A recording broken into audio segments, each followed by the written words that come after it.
Welcome back. You are watching KTN News Desk. I am Akisa Wandera. We are talking about the wave of unrest currently being witnessed in various schools across the country. More than 10 have already been closed down following unrest by the students.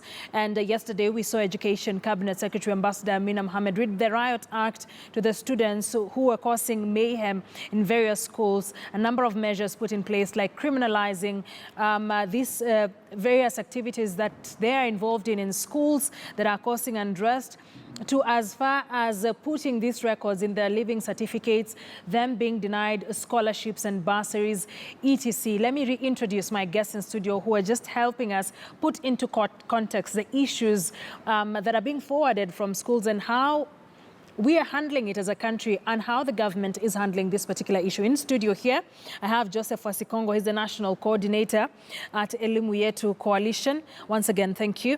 And we have Andiwo Obondo, who's joining us live from our City Center studios. He's an education policy advisor. Just before we went on a break, both of them seemed to agree that this latest move by the Education Cabinet Secretary Ambassador Amina Mohamed was more reactive than proactive, and of course borrowing from things we've seen happening in the past from Fred Matiang'i and some of the rules he came up with as the Education Cabinet Secretary to what we are seeing now with Ambassador Amina Mohamed.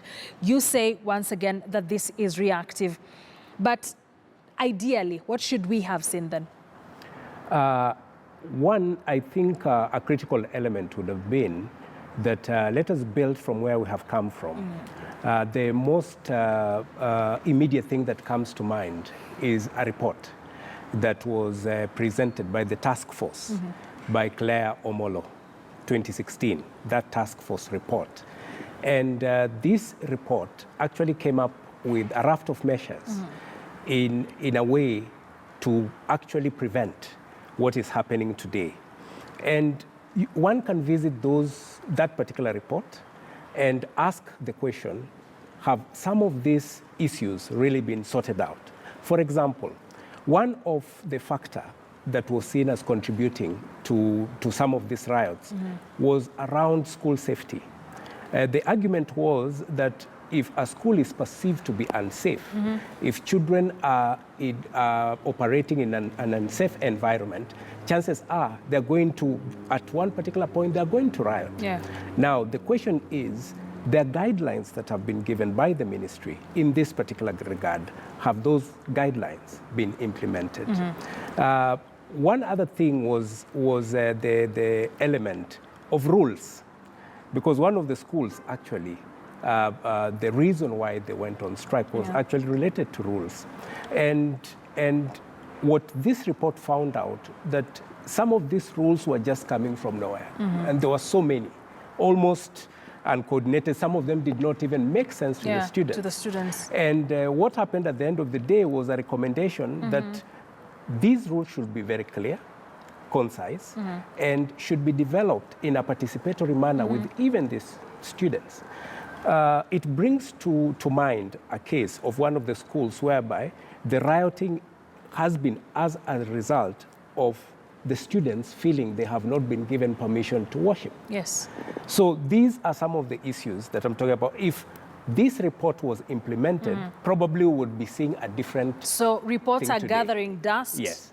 We are not doing anything about it as far as implementation is concerned. Let's hear from Andiwo from our City Center studios. Being a policy advisor, right now, this kind of situation that the government finds itself in, one, trying to ensure that examinations go on in the next few months, to trying to calm the students in school, and now criminalizing these cases, would this work?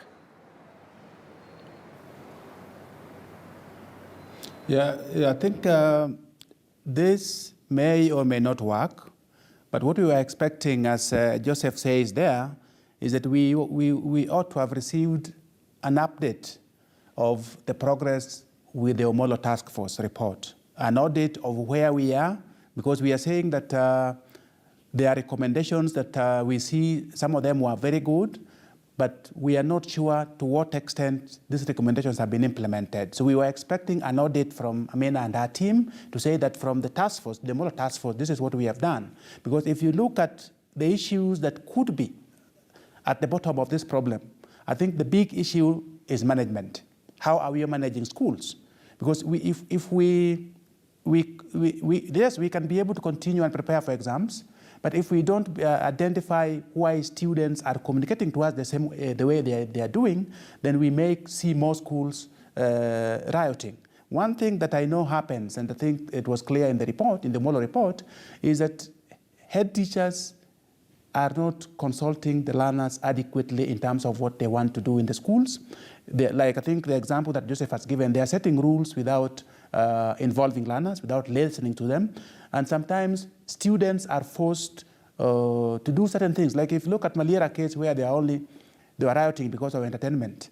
My management ilk tells me that in that case, what we're expecting the management to do is to talk to students and find out what kind of entertainment do they want. Because if the school says they don't want this, there should be a compromise, a middle ground. And I know the season of, like this season of football, if you're able to, if a good manager should be able to balance and say, we'll be going to class at this time, we have sports at this time, but you can be able to either watch TV or do this kind of entertainment that is age appropriate at this time. So what we need to do is, one, we think we should expect from Amina an audit of that report where we are, and two, we look at what is causing this? Is it because we are not monitoring our schools very well? Like if you look at one of the conditions she gave yesterday of getting reports from quality assurance officers every day, we know very well that CASOs, I think we call them in the sector CASOs, the quality assurance standards officers, have not been visiting schools to monitor what is going on. What are we putting in place as a government or as a ministry to ensure that now they have the time and they have the resources to be able to visit the schools and file reports on a daily basis? All right, and as that happens, just looking at these measures that have been put in place, one of them criminalizing these activities and another putting it on record in their leaving certificate, that means this will follow these students pretty much for the rest of their lives. What do you think about these rules? You and you, sorry about that. Yeah, I think, thank you very much. I think some of these things that are being done by students are criminal in nature. Because if you ban a school, that is a criminal act.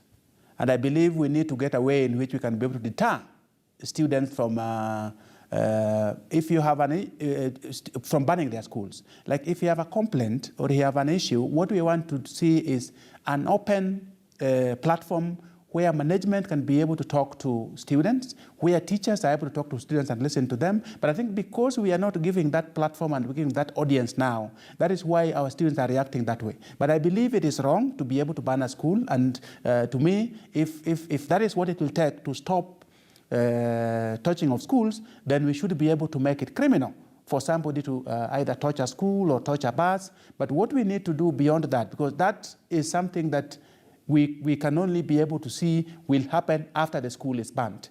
What do we do to stop schools from banning?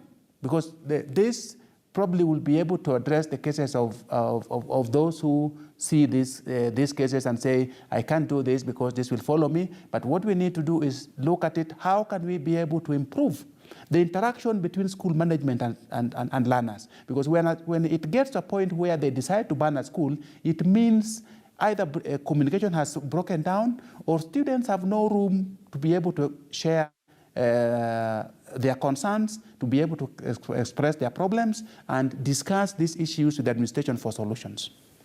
Do you agree with him? Totally. And just in addition, even as we look at it from that point, we can also add another dimension to it. Yes, there will be those cases of indiscipline. You will just look at it and you will say, okay, this is a case of indiscipline.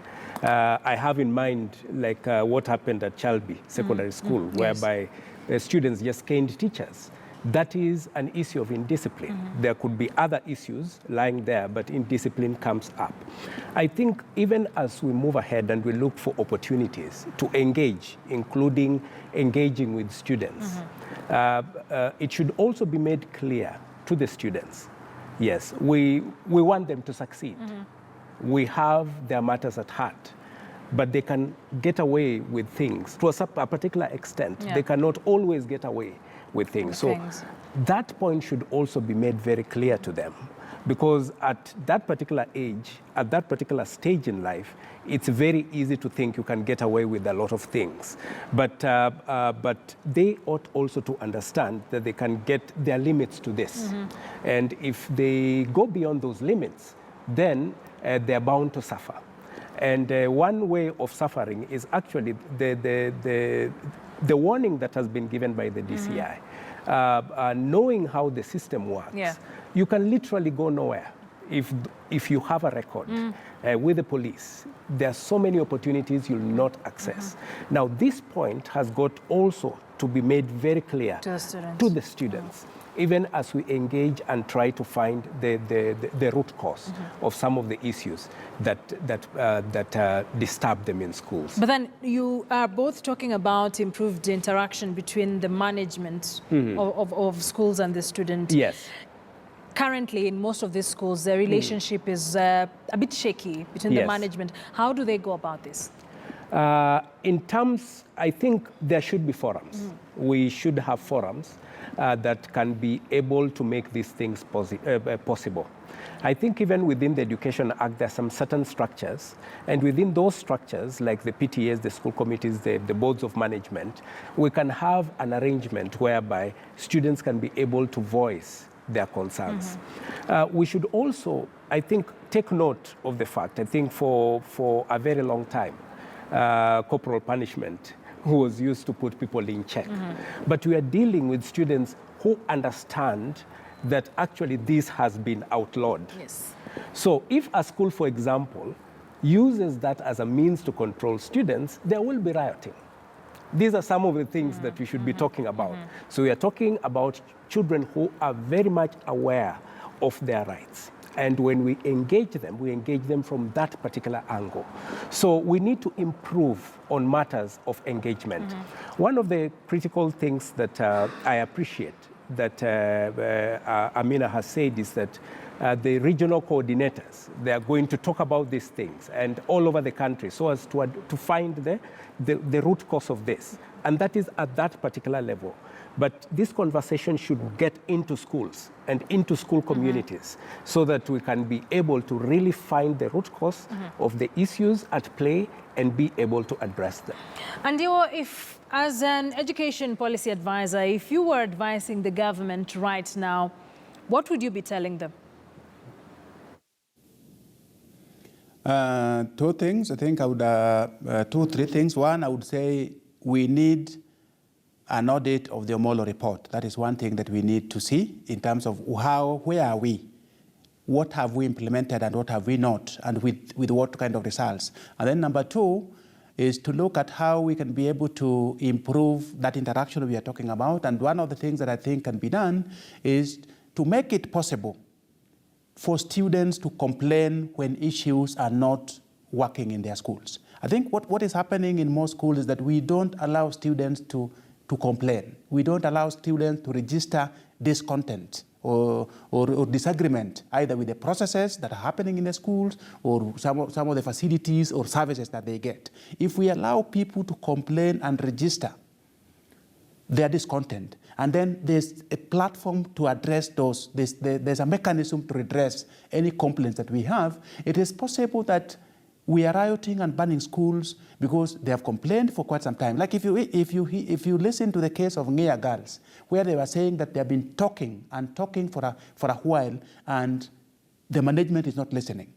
And I think this applies across the board, that if we are able to listen to our students and explain to them, because some of the things that they may be expecting are not achievable because of the school resources or because of the conditions that we are in, a good management should be able to explain to them on a regular basis, not only when they complain, on a regular basis. So we need to be able to get a way in which we allow students to complain, we register those complaints, and we get platforms to discuss with them solutions to the problems that they face. Number two, we also need to improve how we communicate.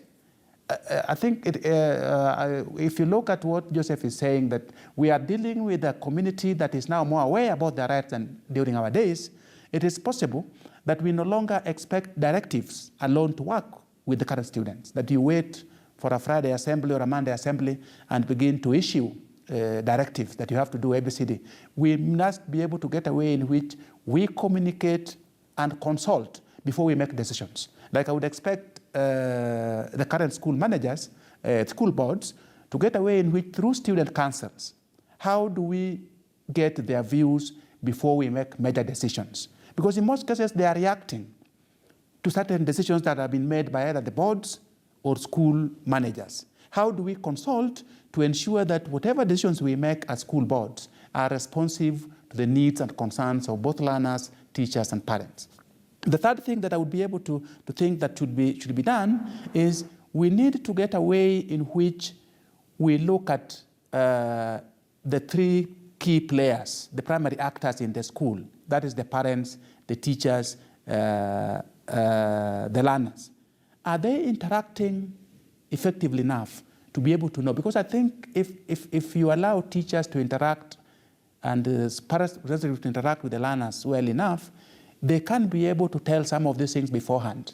But I think those interactions may not, either they are not being well managed or they are not structured enough to allow issues to come out. Because I don't think you can plan to ban a school and you are not able to, nobody has an idea that this is being planned. All right. I want us to wrap up, but quickly, I'll just let you react to some of the things he's raised in his 3-point, what he would advise the government to do going forward.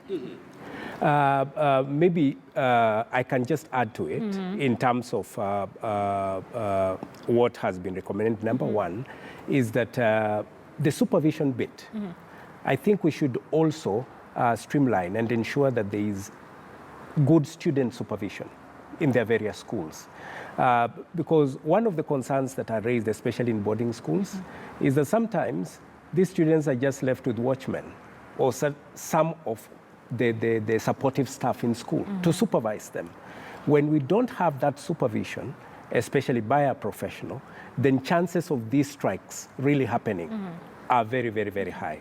The other thing I think we should also concern ourselves is to ask that question, why now? Why does it happen during the examination time? Yes, they say that it's because of that pressure of exam, or one very curious and probably funny reason is that they're striking simply because the school administration has said it's not going to cooperate so that they be able to cheat. Okay. But then could it also be the case that students realize that this is the only time they can be listened to if they go on strike at this particular time? So that should be investigated. Secondly, the other element that should be investigated should be the actions appear so well coordinated. It's so well coordinated that it suggests a kind of organization. Is there a factor outside the school that is doing this? That we are missing. That we are missing. It's so well coordinated so that, because I'm looking at it this way, if there's school A and there's school B and school A goes on riot, school B has the option of saying, oh, you destroy your future. For us, we'll concentrate and learn. But school B follows suit. But school B follows suit. And the interesting thing, it's all over. It is all over the place. And could there be another force outside that is destabilizing the whole system? That's also a question that we should ask ourselves. Definitely questions to ponder over. Thank you very much for joining us in studio as we discuss taming the school unrest and the riot act that was yesterday by Ambassador Amina Mohamed, the Education Cabinet Secretary. In studio, I had Joseph Uwasikongo, who's the National Coordinator for Elimu Yetu Coalition. And from our City Center studios, we were speaking to Andiwo Obondo, who's an Education Policy Advisor. Once again, gentlemen, thank you very much for joining us here in studio to just put context on this issue that seems to have definitely attracted